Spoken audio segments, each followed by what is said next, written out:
Hi everyone, welcome to HN अध्ययन। तो अब हम आ चुके हैं सेशन नंबर 5 में।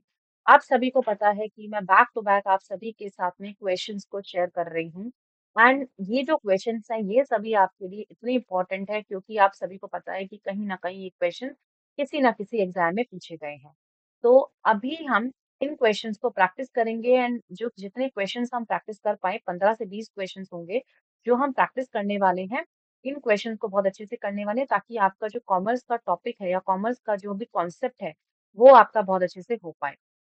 ठीक है, अगर आप एचपीएससी, यूजीसी या यूपीएससी की तैयारी कर रहे हैं, कॉमर्स सब्जेक्ट आपका है, तो ये सारे सेशन ऑलरेडी आप सभी के लिए बहुत ज़्यादा इम्पोर्टेंट है। इसकी प्लेलिस्ट भी बना दी गई है यूट्यूब पे, तो आप जाके चेक भी कर सकते हैं। अलग-अलग तरीके से आपको वहाँ पे सारे क्वेश्चंस मिल पाएँगे क्योंकि मैं डेली बेसिस पे आप सभी के साथ में क्लासेस लेती हूँ। तो आप सभी यहाँ पर देख सकते हैं एचपीएससी असिस्टेंट प्रोफेसर जो आपका कॉमर्स का बैच है वो ऑलरेडी रनिंग बैच है। आप जाके फटाफट से ये बैच को ले सकते हैं क्योंकि अगेन मैं आप सभी को यही बताऊँगी कि हमारा जो कॉन्सेप्ट है वो इतना इम्पोर्टेंट है कि जितने भी कॉन्सेप्ट्स हम आपके साथ में शेयर करने वाले हैं कहीं न कहीं किसी न किसी एग्ज़ाम में आए हुए हैं। नोट्स आपको बहुत अच्छे से मिल जाएँगे, हिंदी एंड इंग्लिश बाइलिंगुअल ही रहने वाला है। आपके साथ में जो भी क्लासेस होंगी वो लाइव क्लासेस होंगी, इन केस आप लाइव नहीं देख पाते हैं तो आप रिकॉर्डेड को भी देख सकते हैं। एग्ज़ाम ओरिएंटेड सिलेबस आपको मिलेगा, एग्ज़ाम ओरिएंटेड मटेरियल आपको मिलेगा, ऐसे नहीं कि इधर से उधर से हम बनाने वाले नहीं। हमारा जो कॉन्सेप्ट है वो यही है कि एचपीएससी में जो भी एग्ज़ाम से रिलेटेड कॉन्सेप्ट्स है, जो भी सिलेबस है उसी को हम बहुत अच्छे से करें। ठीक है? थ्योरी एंड एमसीक्यूज़, एमसीक्यूज़ बहुत ज़्यादा इम्पोर्टेंट होते हैं एग्ज़ाम को क्रैक करने के लिए। पीवाईक्यूज़ को बहुत ज़्यादा अच्छे से करना होता है, तो वो भी मैं आप सभी को बहुत अच्छे से कराने वाली हूँ अपने इन सेशंस के द्वारा। ठीक है? यही वीक से हम कंटिन्यू करने वाले हैं आपका एचपीएससी असिस्टेंट प्रोफेसर का जो बैच है, तो अभी तक अगर आप लोगों ने नहीं लिया है, तो जाके फटाफट से एचएन अध्ययन के प्लेटफ़ॉर्म पे जुड़ सकते हैं। चाहे आप प्ले स्टोर से ऐप को डाउनलोड कर लें या फिर वेबसाइट से भी आप ले सकते हैं। अगेन यहाँ पर एक और कोर्स स्टार्ट हुआ है जो कि कॉमर्स फाउंडेशन बैच है जून 2025 के लिए। यहाँ पर आपको सारी की क्लासेस जो भी सारी क्लासेस है वो रिकॉर्डेड सेशन में मिल जाएगी। सेम चीजें हैं क्योंकि सिलेबस बहुत ज्यादा सिमिलर ही सिलेबस है, बिल्कुल सेम सिलेबस है दोनों का, एचपीएससी और यूजीसी नेट का कॉमर्स के लिए। तो हम सेम चीजों को करेंगे लेकिन एचपीएससी में थोड़ा सा हम असिस्टेंट प्रोफेसर के कॉन्सेप्ट को ज्यादा फोकस करेंगे। जितने जितने एग्जाम्स हुए जैसे यूपीएससी में प्रीवियस जो भी एग्जाम्स हुए हैं उन पे फोकस हम करने वाले हैं। एमपीबीसीएस में जितने भी क्वेश्चंस हमें मिलेंगे वो सब हम तैयार करने वाले हैं और ऑब्वियसली यूजीसी नेट के लास्ट 5 साल के पीवाईक्यूज को भी हम प्रैक्टिस करेंगे। ठीक है, तो आपके लिए बहुत अफोर्डेबल प्राइसेस में ये दोनों ही बैच मिल रहे हैं आपको। एक बैच 500 रुपए का पड़ जाएगा और ये सिर्फ और सिर्फ ये जो ऑफर है ये सिर्फ और सिर्फ टॉप 50 स्टूडेंट्स के लिए है। तो भाई देरी किस बात की है, जल्दी से जाओ और बाय कर लो ताकि आपकी प्रिपरेशन में किसी तरीके की रुकावट ना आए। ठीक है, रुकावट नहीं लानी है, हमें हमें फोकस करना है, हमारा एक एजेंडा होना चाहिए, गोल होना चाहिए। इस साल का जो आपका रेजोल्यूशन है उस पे आप काम करें थोड़ा सा और ये देखें कि कोई ना कोई एग्जाम तो आपको क्रैक करना ही है इस साल। ठीक है, बाकी आप एचएन अध्ययन के एप्लीकेशन को डाउनलोड कर सकते हैं, दिए गए नंबर पे कॉल कर सकते हैं इन केस आपको कोई डाउट है related to any of the batch. अगर आपको कोई समझ में नहीं आ रहा है कि बैच कैसे लेना है तो आप कर सकते हैं कॉल। और जब आप रेफरल कोड की बात आती है, जब आप कूपन कोड यूज करते हो तो आप वहां पे PK93 कूपन कोड यूज कर सकते हैं। इससे आपको 20% तक ऑफ मिल जाएगा। ठीक है, तो चलिए स्टार्ट करते हैं। पहला question, arrange the following steps in the design thinking process for an innovation solution to a problem. भाई देखो, थ्योरेटिकल कॉन्सेप्ट मैं अपने बैचेस में कराने वाली हूँ, यहाँ पे हम सिर्फ एमसीक्यूज करने वाले हैं। ठीक है, जल्दी से बताइए यहाँ पर क्या आ जाएगा। ठीक है, यहाँ पर बोला है थिंकिंग प्रोसेस को, इनोवेशन प्रॉब्लम को सॉल्व करने के लिए जो डिजाइन जब हम करते हैं थिंकिंग प्रोसेस को, ठीक है, जब हम समझ को प्रतिक्रिया को समझते हैं, जो भी समस्या है उसके समाधान को समझते हैं, उस प्रॉब्लम को सॉल्व करने के लिए हम क्या-क्या स्टेप्स को फॉलो करते हैं और कैसे-कैसे करते हैं। ठीक है, आइडेट, ठीक है, आइडेट मतलब विचार करना, टेस्ट करना, टेस्टिंग करते हैं। ठीक है, एम्फेसाइज करना, सहानुभूति, राइट, डिफाइन करना, परिभाषित करना और प्रोटोटाइप मतलब एक तरीके से हम उसको इसके टाइप को समझते हैं। ठीक है, तो यहाँ पर सबसे इंपॉर्टेंट आ जाएगा आपका सी ऑप्शन। क्यों? क्योंकि यहाँ पर सबसे पहले आ जाएगा आपका एम्फेसाइज। एम्फेसाइज मतलब कि जब हम क्या करते हैं, सहानुभूति रखते हैं एक पर्टिकुलर थिंकिंग एबिलिटीज के साथ में, हम सबसे पहले क्या करेंगे, सहानुभूति रखेंगे कि भाई हमें क्या प्रॉब्लम है, हमारा उस प्रॉब्लम से रिलेशन क्या है। सिंपल सी बात है। ठीक है, पहले हम वो करेंगे, उसके बाद हम क्या करेंगे, डिफाइन करेंगे। ठीक है जी, डिफाइन पहला स्टेप ये हो जाएगा, सहानुभूति रखना। उसके बाद हम क्या करेंगे, परिभाषित करेंगे, राइट। उसके बाद हम क्या करेंगे, आइडेट करेंगे, आइडेट मतलब विचार करेंगे, एंड देन उसके बाद हम प्रोटोटाइप को समझने वाले हैं लास्ट में, और लास्ट में हम टेस्टिंग करेंगे। ऑब्वियसली टेस्टिंग हम लास्ट में ही करेंगे, क्योंकि अगर हम डिजाइनिंग प्रोसेस की बात कर रहे हैं, इनोवेशन सोल्यूशन को, प्रॉब्लम को सॉल्व करने की बात करें, तो लास्ट में ही टेस्टिंग होगी। तो उसके हिसाब से अगर आपको लास्ट वाला स्टेप भी पता होता है, तो आपको पता चल जाएगा कि सी ऑप्शन बिल्कुल सही हो जाएगा। थोड़ा सा ना हम क्या करते हैं, ऑड वन आउट मेथड्स को भी यूज करते हैं स्टेप्स में, और स्टेप्स के क्वेश्चन बहुत आते हैं। On which of the following basis buyers are divided in the psychographic segmentation? जब हम साइकोग्राफिक सेगमेंटेशन की बात करते हैं, मतलब जब हम एक पर्टिकुलर बायर की थिंकिंग एबिलिटीज की बात करते हैं कि उसका वो जो प्रोडक्ट है वो किस पे रिलाई कर रहा है, या उसके लिए वो प्रोडक्ट कितना कीमती है, ठीक है, वो बायर पे डिपेंड करता है। फॉर एग्जाम्पल, अभी जो प्रोडक्ट होना चाहिए वो क्या होना चाहिए, मेरे अकॉर्डिंगली कुछ और होगा, किसी और के अकॉर्डिंगली कुछ और होगा। तो वो अपनी एबिलिटी के अकॉर्डिंगली, या फिर मैं बोलूँ बायर जो होते हैं वो अपने आप सेगमेंटेशन कर देते हैं अपने अपनी थिंकिंग एबिलिटीज के अकॉर्डिंगली, साइकोग्राफिक एबिलिटीज के अकॉर्डिंगली, तो उनके लिए क्या इंपॉर्टेंट है, ठीक है। लॉयल्टी स्टेटस हो जाता है, lifestyle, buyer readiness stage, value, या फिर यूजर स्टेटस, ठीक है। तो यहाँ पर बोला जा रहा है कि जो बायर्स है वो किस बेसिस पे डिजाइन करते हैं साइकोग्राफिक सेगमेंटेशन। ध्यान दीजिएगा, यहाँ पर माइंड से रिलेटेड कॉन्सेप्ट की बात हो रही है, तो यहाँ पर आंसर आ जाएगा आपका बी एंड डी, ठीक है। क्यों? क्योंकि कहीं ना कहीं जो लाइफस्टाइल है ये हमारा बहुत मैटर करता है, ठीक है। लॉयल्टी स्टेटस तो हमारा साइकोग्राफिक से तो नहीं होगा, है ना। लाइफ स्टाइल, जैसे हम लाइफ स्टाइल जीवन शैली जैसे हम जी रहे हैं उसके अकॉर्डिंगली हम करते हैं। अब जैसे कि हायर क्लास की बात करूं, वो ब्रांड्स पे जाते हैं, लोअर क्लास की बात करूं तो उनको बस सिंपल कपड़े चाहिए होते हैं, समझ में आ रहा है। या फिर कोई ब्रांड, अगर वो कोई भी ब्रांड वो अफोर्ड नहीं कर सकते लोअर क्लास, तो लाइफ स्टाइल कहीं ना कहीं, जो जीवन शैली है वो कहीं ना कहीं रिलाई करती है किसी भी बायर के साइकोग्राफिक सेगमेंटेशन में, ठीक है। नेक्स्ट, वैल्यूज भी बहुत ज्यादा इंपॉर्टेंट करती है। भाई आपको, आपके लिए वो प्रोडक्ट कितना मूल्य है, ठीक है, कितना मूल्य है वो भी आपके लिए बहुत ज्यादा रिलाई करेगी। तो कहीं ना कहीं यहाँ पे जो ऑप्शन हो जाएगा वो हो जाएगा आपका A option. Third question, the share capital of RRB is subscribed by the central government, state government and the sponsoring bank, which of the following ratio. ठीक है भाई, यहाँ पर बोला है जो शेयर कैपिटल है RRB का, ठीक है, शेयर कैपिटल है जो RRB का, उसको किस तरीके से यहाँ पे कैटेगराइज किया गया है रेशियोज के फॉर्म में, रेशियोज के फॉर्म में, ठीक। तो जल्दी से बताइए किसके बेसिस पे आप यहाँ पे रेशियोज के फॉर्म में आप करोगे, कैसा रेशियो होना चाहिए, कैपिटल शेयर होना चाहिए ना, कैपिटल शेयर जो होना चाहिए वो क्या होना चाहिए। तो 40-40-20 हो जाएगा, 50-15-35 हो जाएगा, 50-35-15 हो जाएगा, 60-30 या फिर 10 हो जाएगा। तो अगर मैं यहाँ पर बात करती हूँ रीजनल रूरल बैंक की, सेंट्रल गवर्नमेंट जो में जो शेयर होता है वो होता है 50%, ठीक है। स्टेट गवर्नमेंट का जो शेयर रहेगा रीजनल रूरल बैंक में, ठीक है, रीजनल रूरल बैंक, समझ में आ गया सबको, रीजनल रूरल बैंक, राइट। तो यहाँ पर जो सेंट्रल गवर्नमेंट का शेयर होता है वो 50% होता है, स्टेट का 15 होता है, और स्पॉन्सरिंग बैंक, कौन स्पॉन्सर कर रहा है, कौन फंडिंग, कौन पैसा लगा रहा है, उसमें 35% होता है। तो इसीलिए यहाँ पे बी ऑप्शन बिल्कुल सही हो जाएगा। Regional economic integration is an attempt to achieve economic gains for the free flow of the trade and investment between the countries. जैसे कि आप सभी को पता है, रीजनल इकोनॉमिक इंटीग्रेशन की अगर मैं बात करती हूँ, ठीक है, जब हम अलग अलग इकोनॉमिक इंटीग्रेशन का, इंटीग्रेट मतलब हमें सबको, सारे रीजन को एक साथ हमें एकजुट करके आर्थिक जो स्थिति है उसको हमें अटेम्प्ट करना है, उसको हमें अचीव करना है, free flow of the test and trading and activities, ठीक है। हमें क्या करना है, इन्वेस्टमेंट सभी कंट्रीज के बीच में और ट्रेडिंग सभी कंट्रीज के बीच में फ्री फ्लो करना है, ठीक है। जो व्यापार है, जो आर्थिक लाभ है वो सभी को प्राप्त होना चाहिए, ये कहा जा रहा है। किसने कहा है ये, नेफ्टा ने कहा है, ठीक है, नेफ्टा ने कहा है। अब ये नेफ्टा के अंदर कौन सी कंट्रीज आ जाती है, पहली बात तो नेफ्टा क्या है, north American free trade agreement, ठीक है, north American free trade agreement, ध्यान दीजिएगा नेफ्टा की फुल फॉर्म। अब इसमें कौन कौन सी कंट्रीज हैं जो एसोसिएटेड हैं, आप सभी को पता होना चाहिए। एक हो जाता है आपका यूएसए, एक हो जाता है आपका कनाडा, और थर्ड इज मैक्सिको, ठीक है। USA, Canada and Mexico, that means यहाँ पे आ जाएगा पहला option, USA, Canada and Mexico, Mexico. ये तीन कंट्रीज हैं जो कहीं ना कहीं ये दावा करती हैं कि जो भी ट्रेडिंग होगा, जो भी इन्वेस्टमेंट होगा, वो फ्री फ्लो होना चाहिए और इकोनॉमिक इंटीग्रेट होना चाहिए। सभी देश के जो व्यापार है, उसको सभी को लाभ होना चाहिए, सभी कंट्रीज को लाभ होना चाहिए। ठीक है। पांचवा question, in case of the presence of the outlines in the data set which of the following can be better measure for the central tendency.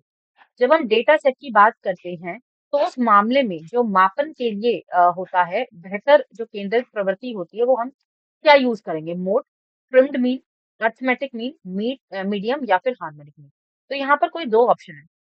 अगर आप लोगों ने देखा होगा, ट्रिम्ड मीन के बारे में सुना होगा कि जब हम बात कर रहे हैं डेटा सेट्स की, तो इस केस में हम ट्रिम्ड मीन को यूज करते हैं। दूसरा हमारा क्या हो जाता है? दूसरा हमारा हो जाएगा यहाँ पे मीडियन। ठीक है, median.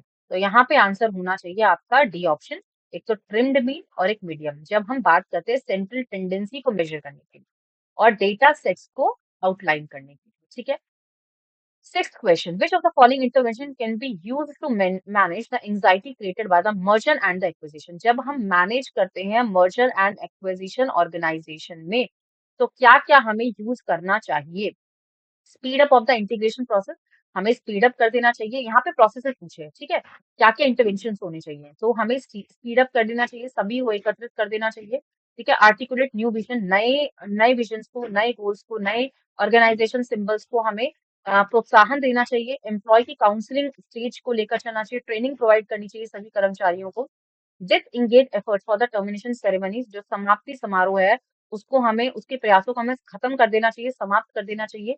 Social support from the spouse, friends, supervisors and the को वर्कर्स, तो जीवन साथी हो गया, मित्र हो गए, है ना, जो भी को वर्कर्स सहकर्मी है, उनको सामाजिक, उनको उनके हिसाब से सामाजिक सपोर्ट मिलना चाहिए इन सभी से।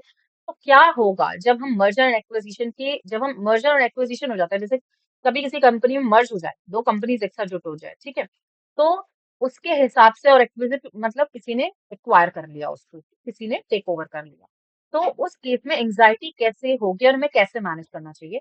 तो आप सभी का जो आंसर होना चाहिए भाई, हमें पहला ऑप्शन हो जाएगा speed up of the integration process. भाई हमें उसी प्रतिक्रिया को तेजी से लेकर आना है, सिंपल सी बात है। नए विजन, नए गोल्स को, नए सिंबल्स को बनाना है। और ई ऑप्शन, सपोर्ट लेना है। काउंसलिंग प्रोवाइड करने से कुछ थोड़ी होगा, ट्रेनिंग प्रोवाइड कर देंगे हम कर्मचारी को, ठीक है, वो तो मर्ज हो गई ना। और यहाँ पर डिसंगेज भी नहीं करना, राइट। तो सी एंड डी तो वैसे भी नेगेटिव हो गया, राइट, बाकी के ऑप्शंस को हमने ले लिया यहाँ पे।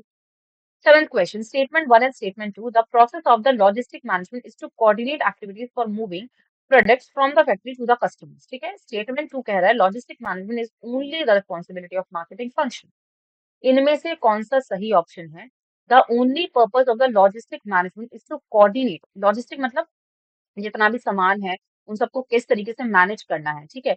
तो क्या ये सही है? कोऑर्डिनेट किया जाता है सभी मूविंग प्रोडक्ट्स को from the factory of the customer, और लॉजिस्टिक मैनेजमेंट में यही होता है कि ये रिस्पॉन्सिबिलिटी और मार्केटिंग फंक्शन का है। तो डेफिनेटली यहाँ पर अगर मैं बात करती हूँ इन दोनों प्रश्नों, इन दोनों कॉन्सेप्ट की, तो पहली बात है, ये ओनली पर्पज नहीं है कि कोऑर्डिनेट किया जाए activities from the factory of the customer. वही लॉजिस्टिक का मतलब क्या होता है? हमें सभी सामानों को मैनेज करके चलना है, सभी जो एक्टिविटीज है, जैसे रॉ मटेरियल्स हो गया, फिनिश गुड्स हो गए, इन सबको हमें क्या करना है? इसको मैनेज करके चलना है, मेन पर्पस ये होता है, ठीक है। Logistic management is only the responsibility for the market. Logistic management का सिर्फ मार्केटिंग फंक्शन का वो नहीं है ना, वैसे भी ऑपरेशंस वाले भी होने चाहिए उसमें, मार्केटिंग में ऑपरेशंस का मेजर काम होता है, तो इसीलिए यहाँ पर आ जाएगा आपका बी ऑप्शन, ठीक है, दोनों ही गलत। The steps of the following followed by the firm while standardizing to go the international as per the follow as follows, ठीक है।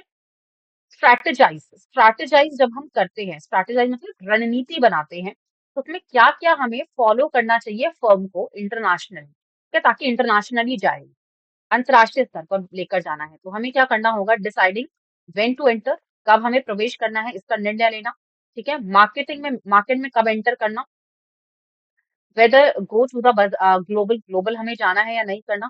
Choose mode of entry, entry मतलब तरीके को चुनना, और हमें मार्केट को चूज करना होना चाहिए। तो क्या क्या स्टेप्स हो जाएंगे इस पर्टिकुलर क्वेश्चन के हिसाब से?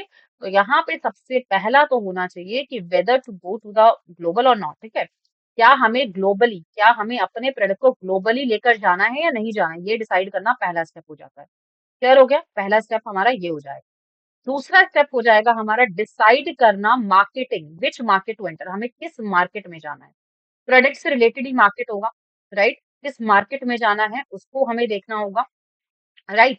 उसके बाद हम ये देखेंगे कि कब हमें एंटर करना है, कब हमें एंटर करना है, राइट। प्रोडक्ट के अकॉर्डिंग ही एंटर किया जाएगा। अब जैसे कि कोई एग्जांपल, अब गर्मियों में एक प्रोडक्ट बनाया जाएगा कोल्ड ड्रिंक का, तो कोल्ड ड्रिंक का होगा ना वहाँ पे। हमें गर्मियों में कोई ये बोलूं कि भाई कॉफी का एक प्रोडक्ट लॉन्च किया जा रहा है, तो वो कम बिके, सिंपल सी बात है, ठीक है। उसके बाद ई में आ जाएगा deciding how to chosen the market, कैसे हम मार्केट को चूज कर सकते हैं। और लास्ट में हम क्या कर देंगे, मोड ऑफ एंट्री, लास्ट में एंटर ही तो करना है, तो सिंपल सी बात है, डी ऑप्शन तो लास्ट में वैसे भी आएगा। इससे भी आप पता कर सकते थे, फर्स्ट और लास्ट ऑप्शन अगर आपको पता होता तो आप इजीली आंसर कर सकते थे। Ninth question, SEBI securities exchange board of India act as a regulatory remit for protecting the investors cash, है ना, कैश एंड वॉट। सेबी का काम क्या है, सेबी का काम क्या है, रेगुलेटिंग है ना बॉडी ये, जहां पर इन्वेस्टर्स को प्रोटेक्ट किया जाए, इन्वेस्टर्स के कैश को प्रोटेक्ट किया जाता है, और किसको प्रोटेक्ट किया जाता है, securities, dividend income, grievances from the payment, या फिर पब्लिक डिपॉजिट। तो सिंपल सी बात है, प्रतिभूतियां, ठीक है, मतलब जैसे कि जो सिक्योरिटीज होती हैं, जितनी भी सिक्योरिटीज होती है, कैश एंड सिक्योरिटीज जो भी इन्वेस्ट किया गया है किसी भी पर्टिकुलर कंपनी ने या ऑर्गेनाइजेशन ने, तो सेबी इसको देखता है। 10वां question, assertion and reason. When a partner retire, all the assets and liabilities for revalued according to the current value. तो जब पार्टनर रिटायर हो जाता है, सभी एसेट्स और लाइबिलिटीज को रीवैल्यू करके, मतलब कोई भी उसे लेन देन का वर्तमान मूल्य का कोई मतलब उसको है ही नहीं, वैल्यू ही नहीं है, ठीक है, to the current value. The reason बोला, the balance sheet should show the correct value of the assets and the liabilities. तो बैलेंस शीट हमेशा सही वैल्यू को क्रिएट करती है एसेट्स एंड लाइबिलिटीज में। तो इसमें से कौन सा ऑप्शन हो जाएगा, तो अगर मैं यहाँ पर देखूं तो भाई दोनों ऑप्शन बिल्कुल सही है, ठीक है। जब रिटायर हो जाता है तो कभी कोई भी एसेट्स और लाइबिलिटीज का कोई फिर वैल्यू नहीं रह जाता ना उस पर्सन के लिए। पार्टनर अगर हो जाए वहां से रिटायर, उसने अपना नाम ही हटा दिया, उसने इन्वेस्टमेंट, वो पार्टनर ही नहीं रहा, तो सिंपल सी बात है वो, उसके बाद उसका एसेट्स लाइबिलिटीज हो या ना हो, उसको क्या फर्क पड़ेगा। और balance sheet assets and liabilities को शो करता है। लेकिन क्या दोनों सही हैं, balance sheet should show the current value and the assets and the liabilities, इसीलिए क्या पार्टनर रिटायर कर देता है, तो कोई तुक तो नहीं बना ना, मतलब कोई एक रीजन तो क्रिएट नहीं हो रहा, इसीलिए यहाँ पर आ जाएगा बी ऑप्शन। दोनों ही सही है, लेकिन ये ए जो आर है, ए का करेक्ट एक्सप्लेनेशन नहीं बनता। The problem definition process involves following steps in a logical sequence. तो बताइए कि प्रॉब्लम जो डेफिनेशन है उसको हम किस तरीके से डेफिनेशन प्रोसेस के बेसिस पे, समस्या परिभाषा जो प्रतिक्रिया है उसको हम किस तरीके से यहाँ पर चरण सीमा में शामिल करेंगे। Determine the unit of the analysis, determine the relevant value variable, right managerial decision statement for the and the research objectives, research questions and research hypothesis and key problems। तो यहाँ पर स्टेप्स बताना है आपको, स्टेप बाय स्टेप प्रॉब्लम को हम कैसे process करेंगे स्टेप्स के बेसिस पे, ठीक है। तो सबसे पहले तो हम की प्रॉब्लम्स को आइडेंटिफाई करने की कोशिश करेंगे। उसके बाद हम मैनेजरियल डिसीजन स्टेटमेंट्स, जो भी ऑब्जेक्टिव है रिसर्च के, उसको हम लेंगे। क्लियर हो गया। उसके बाद हम यूनिट ऑफ एनालिसिस एनालाइज करेंगे, विश्लेषण करेंगे, ठीक है, प्रतिक्रिया पे। देन उसके बाद रेलिवेंट वेरिएबल्स को हम लेंगे, जो भी वेरिएबल, जो भी चर हैं उसको हम लेंगे, जो निर्धारित चर, ठीक है। उसके बाद हम क्या करने वाले हैं, बी के बाद, बी के बाद हम लास्ट में डी वाले ऑप्शन पे आ जाएंगे, क्वेश्चन एंड हाइपोथेसिस को क्रिएट करेंगे, क्वेश्चंस को क्रिएट करेंगे, ठीक है। ये प्रॉब्लम को जब हम फाइंड आउट करते हैं, प्रॉब्लम तो है, लेकिन प्रॉब्लम को पहले फाइंड आउट करने से पहले क्या क्या स्टेप्स हम लॉजिकली सीक्वेंस बेसिस पे लेंगे, तो ये सारे स्टेप्स यहाँ पर आ जाते हैं। क्लियर हो गया। 12th question, arrange the following goods and the services in a increasing order, ठीक है। अगर मैं बात करती हूँ इनकम इलास्टिसिटी ऑफ डिमांड की, नॉर्मल कंजम्पशन गुड हो गया, नेसेसिटीज हो गया, लग्जरीज हो गया, inferior goods and the services. तो यहाँ पर बोला है क्या क्या हम इंक्रीजिंग ऑर्डर में लेकर जाएंगे, इंक्रीजिंग मतलब बढ़ोतरी में, पहले छोटा फिर छोटा फिर छोटा, इस तरीके से। तो पहले हमारे लिए सबसे कम क्या है, सबसे कम अगर मैं यहाँ पर देखूं तो सबसे कम हमारे पास है इंफीरियर गुड्स, ठीक है। इंफीरियर गुड्स को हमने यहाँ पर पहले ले लिया, राइट। उसके बाद हमने क्या किया, जो भी हमारी नेसेसिटीज है उसको हमने लिया, नेसेसिटीज को उसके बाद हम यहाँ पे लीस्ट इंपॉर्टेंट समझेंगे। उसके बाद नॉर्मल कंजम्पशन गुड, जो भी हमें कंज्यूम करना है, जो भी उपभोग करना है, ठीक है। उसके बाद हम क्या करेंगे यहाँ पे, सबसे पहले हमने क्या किया यहाँ पे, हाँ, एक के बाद इस ई सर्विसेज को देखा, और लास्ट में लग्जरी। तो ये इंक्रीजिंग ऑर्डर में जा रहा है। डिमांड, इनकम की जो डिमांड है ना हमारी, भाई जितना इनकम होगा उसी के हिसाब से तो हम यूज करेंगे ना पैसे को। अब हमारी 1 लाख इनकम है, 1 लाख इनकम है, तो 1 लाख के जैसे ही हमारा लाइफ स्टाइल रहेगा। अब हमारी 20,000 सैलरी है, तो हम क्या करेंगे? 20,000 सैलरी है, तो हम सबसे पहले तो नेसेसिटीज में जाएंगे ना, तो वही चीज है। गुड्स एंड सर्विसेज का जो हमेशा रिलाय होता है ना प्रोडक्ट्स के ऊपर, बायर्स के ऊपर, वो इनकम, इलास्टिसिटी और डिमांड में होता है, ठीक है। यहाँ पे बोला जा रहा है जो कंपनीज एक्ट 2013 है, उसके अकॉर्डिंगली स्केड्यूल्स के अंदर क्या क्या आ जाएगा। जैसे शेड्यूल 1, शेड्यूल 2, 3 और 4, 4 शेड्यूल होते हैं।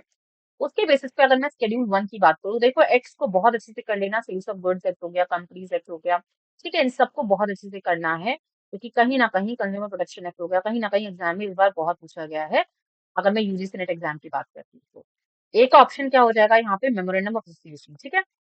शेड्यूल 1 कहता है मेमोरेंडम ऑफ एसोसिएशन। एसोसिएट हम कैसे करेंगे, एसोसिएशन कैसे बनाएंगे, ठीक है, सभी कंपनीज में, राइट। नेक्स्ट शेड्यूल 2 हो जाता है आपका डेप्रिसिएशन, डेप्रिसिएट कैसे करेंगे, ठीक है, कंप्यूटेशन ऑफ डेप्रिसिएशन, राइट। जो वैल्यू है प्रोडक्ट की, वो कैसे कम हो गई है, राइट, और किसकी हो गई है, वो सब चीजों के बारे में हम बात करते हैं। देन शेड्यूल 3 हो जाता है बैलेंस शीट को प्रिपेयर करना, प्रॉफिट एंड लॉस को प्रिपेयर करना, और शेड्यूल 4 हो जाता है code of independent directors. Independent directors का जो कोड है वो क्या रहेगा। तो ये सारे शेड्यूल्स है, इसको बहुत अच्छे से आप याद कर लीजिएगा, क्योंकि कहीं ना कहीं एग्जाम में अगेन आपसे पूछा जाता है। According to the Collins, Collins एक पर्सन है जिन्होंने लीडरशिप लेवल्स को हायर ऑर्डर में ना सीक्वेंसिंग बेसिस पर अरेंज कर दिया। अब इन्होंने बोला बताइए क्या क्या है उसके, मतलब कैसे कैसे किया स्टेप बाय स्टेप। तो अगर आपको नहीं भी पता ना, तो थोड़ा सा आप आइडिया लगा सकते हो, क्योंकि इतने सारे नेम्स होते हैं आप याद नहीं कर पाते हो, लेकिन हाँ कुछ कुछ, जैसे कॉलिंस एक वेल नोन फिलोसोफर हैं जिन्होंने लीडरशिप लेवल पे हायर ऑर्डर के बेसिस पे अरेंज किया। तो ये क्या कॉम्पिटिटिव मैनेजर है, क्या ये एग्जीक्यूटिव है, यहाँ पर बोला है। देन उसके बाद हाईली केपेबल है। देन यहाँ पे बोला है effective manager and the team members. तो यहाँ पे स्टेप बाय स्टेप्स चलना पड़ेगा हमें। स्टेप्स की बात करते हैं तो सबसे पहले हमारा हो जाएगा सी, हाईली केपेबल इंडिविजुअल को हम हाई ऑर्डर थिंकिंग में अगर हम देखें तो सबसे पहले हाईली केपेबल इंडिविजुअल्स को लिया जाएगा, एंड देन उसके बाद हम कंट्रीब्यूट करेंगे टीम में। Leader is contributing to the team, ठीक है। उसके बाद कंपिटेंट मैनेजर होना चाहिए, बहुत आवश्यक है। उसके बाद लीडर को इफेक्टिव लीडर होना चाहिए, ठीक है। और लास्ट में लीडर शुड बी एग्जीक्यूटिव, ठीक है। समझ में आया, लीडर एक कार्यकारी भी होना चाहिए, समझ में आ गया। तो ये सभी जो स्टेप्स हैं ये आपको रटे होने चाहिए और याद होने चाहिए कॉलिंस का, क्योंकि कॉलिंस वेल नोन पर्सन है। 15th question, the problem definition process in this. अच्छा ये तो मैंने शायद करवा दिया था आपको, चलो कोई नहीं, आप लोग दोबारा से इसको ट्राई करो, ठीक है। जब हम प्रॉब्लम को फाइंड आउट करते हैं ना रिसर्च में, तो क्या क्या स्टेप्स हो जाते हैं, अभी मैंने आप सभी को बताया भी था कि कैसे हम करेंगे। तो सबसे पहले हम क्या करेंगे, सबसे पहले हम क्या करेंगे, सबसे लास्ट में हम क्या करेंगे। लास्ट का तो पता है, हाइपोथेसिस क्रिएट कर देना, ठीक है। तो पहले तो हम क्या करेंगे, पहले हम करेंगे रेलिवेंट वेरिएबल्स को डिफाइन, सॉरी डी है ना, ये आएगा ना सबसे पहले। तो आइडेंटिफाई द की प्रॉब्लम्स, पहले तो की प्रॉब्लम्स को आइडेंटिफाई कर दिया, एंड देन उसके बाद हमने क्या किया, मैनेजरियल डिसीजन स्टेटमेंट्स एंड यहाँ पे हमने ऑब्जेक्टिव्स को ले लिया, ठीक है। यूनिट ऑफ एनालिसिस को फाइंड आउट किया, राइट, एंड रेलिवेंट वेरिएबल्स को देखा, एंड लास्ट में हमारा आ जाएगा research questions and the hypothesis. तो दीज आर द स्टेप्स जो आप यहाँ पे देख सकते हैं। होप आप सभी को यहाँ पे बहुत अच्छे से कॉन्सेप्ट समझ में आ गया होगा। कोई भी डाउट है आप सभी मुझसे कनेक्ट कर सकते हो, कमेंट कर सकते हो। बाकी के जो भी हमारे सेशंस है वो बहुत जोर शोर से चल रहे हैं, तो आप सभी बाय कर सकते हो इन सारे सेशंस। क्लियर, चलिए मिलते हैं कल वाले सेशन में। ये हमारा सेशन नंबर 5 था। अब हम नेक्स्ट जो सेशन करेंगे वो सेशन नंबर 6 पे चलेंगे। धन्यवाद।